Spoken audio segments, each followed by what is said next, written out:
Interesgarria da ohartzea nola egiten duen lan oroimen kolektiboak.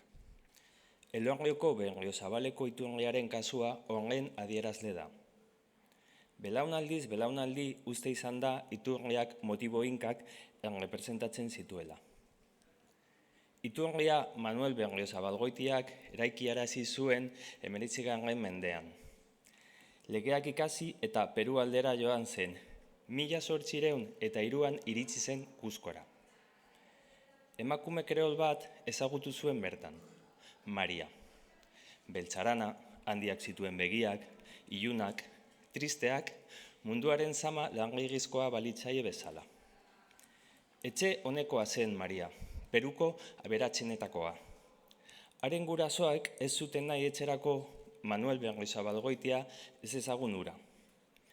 Europatik etorri berri zen legeari gazte hura. Handik 4 urtera ezkondu ziren. Azkarra zen mutila, eta zuhonga.